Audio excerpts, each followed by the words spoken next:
بسم اللہ الرحمن الرحیم۔ السلام علیکم اسٹوڈنٹس، کیسے ہیں آپ لوگ؟ جی آج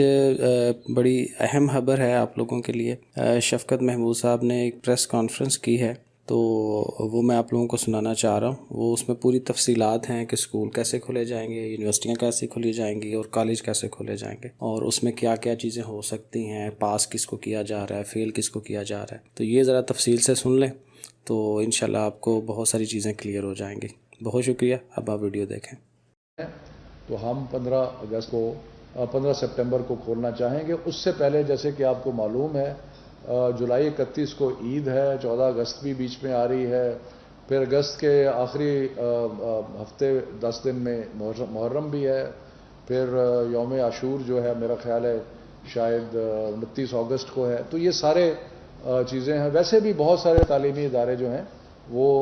سپٹمبر میں کھلتے ہیں۔ تو یہ جو ایس او پیز ہیں، ہم نے صوبوں سے ریکویسٹ کی ہے کہ آپ اپنے اپنے جو ایس او پیز ہیں وہ ہمیں لکھ کے بھیج دیں، اور اس سے ہم کوئی وفاقی سطح پر جو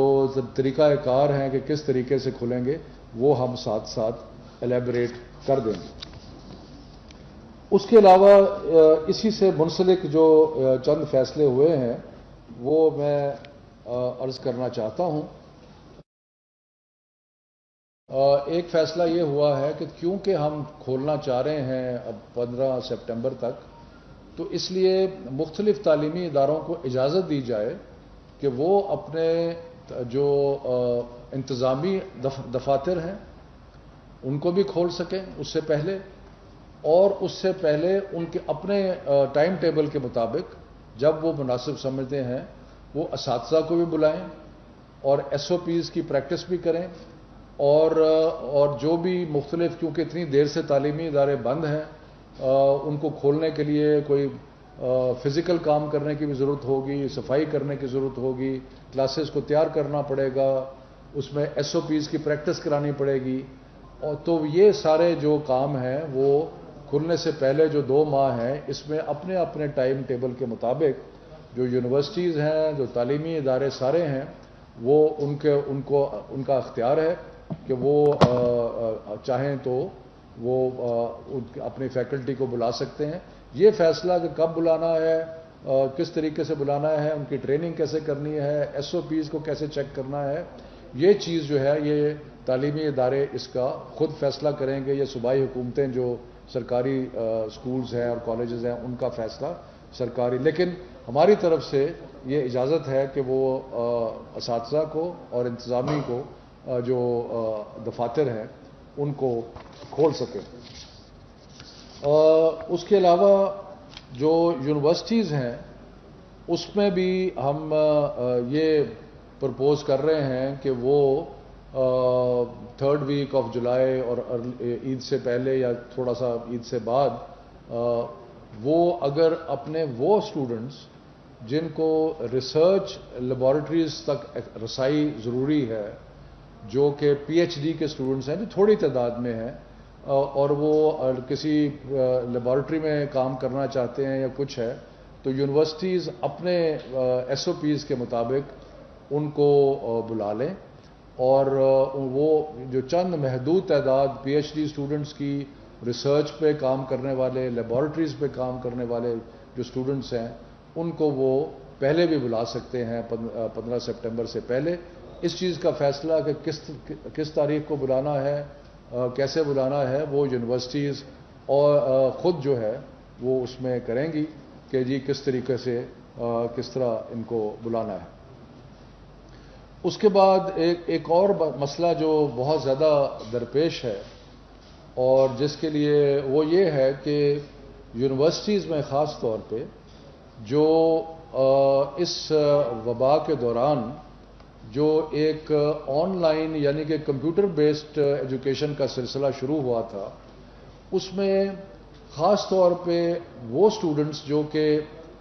ایسے ایریاز میں رہتے تھے جہاں کہ انٹرنیٹ کی اویلیبلٹی نہیں تھی، ان کے لیے بہت مشکلات پیدا ہوئیں، کیونکہ جہاں انٹرنیٹ تھا وہاں تو یہ ممکن ہوا کہ یونیورسٹیز نے دور سے اپنی تعلیم کا سلسلہ جو ہے وہ جاری رکھا، لیکن جہاں پہ انٹرنیٹ فیسلٹی نہیں تھی وہاں پہ اسٹوڈنٹس کو بہت دشواری آئی، یا انٹرنیٹ فیسلٹی جو تھی وہ سٹیبل نہیں تھی، یعنی کہ وہاں پہ وہ اونچا نیچا ہوتا رہتا تھا، تو وہاں پہ تو وہ طلباء جو ہیں ان کو بہت زیادہ دشواری اور ان کو بہت نقصان ہوا۔ نقصان تو سب کا ہوا ہے، کیونکہ پچھلے مارچ سے یہ جو سارے بند ہیں، تو جب بچے سکول نہیں جائیں گے، حالانکہ آپ کو پتہ ہے ہم نے ٹیلی سکول شروع کیا ہے، ابھی عنقریب ہم ایک ویب پورٹل کرنے لگے، یہ سب کچھ کرنے کے باوجود یقیناً تعلیم کا نقصان تو ہوا ہے، اس لیے ہم کوشش کر رہے ہیں کہ سپٹمبر میں کھول دیے جائیں، لیکن خاص طور پہ ان کا نقصان ہوا ہے جن کا کوئی کسی قسم کی انٹرنیٹ اویلیبلٹی جو ہے ان کے لیے نہیں تھی۔ تو اس لیے ہم نے یونیورسٹیز کو اس چیز کی اجازت دی ہے کہ وہ عید کے بعد یعنی کہ اگست کے شروع میں ان علاقوں کے طلباء کو اگر وہ چاہیں تو اپنے ہاسٹلز میں بلا سکتے ہیں، لیکن ہاسٹلز کے اگر 30% سے زیادہ آکیپنسی ہاسٹلز کی نہیں ہوگی، یعنی کہ اگر ایک ہاسٹل میں 100 بچوں کی گنجائش ہے تو صرف 30 کو وہاں پہ بلایا جائے گا، اور باقاعدہ SOPs بنائے جائیں گے، اور SOPs بنا کے اس کے عمل درآمد کرا کے ان بچوں کے لیے یہ ہے جن کو انٹرنیٹ کی فیسلٹی اویلیبل نہیں ہے، جن کی تعلیم کا بہت نقصان ہو رہا ہے، اور اس کے بارے میں ہمیں بہت تحریک کی گئی یونیورسٹیز کی طرف سے، سب کی طرف سے، کہ ان بچوں کو ہاسٹلز میں آنے کی اجازت دی جائے، لیکن ابھی ہم نہیں دے رہے، لیکن عید کے بعد ہم یونیورسٹیز کو یہ اختیار دیتے ہیں کہ وہ ان بچوں کو بلا کے ہاسٹل میں 30% کی حد تک پر جو ہاسٹل ہے وہ بلا کے ان کو۔ وفاقی وزیر تعلیم شفقت محمود پریس کانفرنس کر رہے تھے، جس میں انہوں نے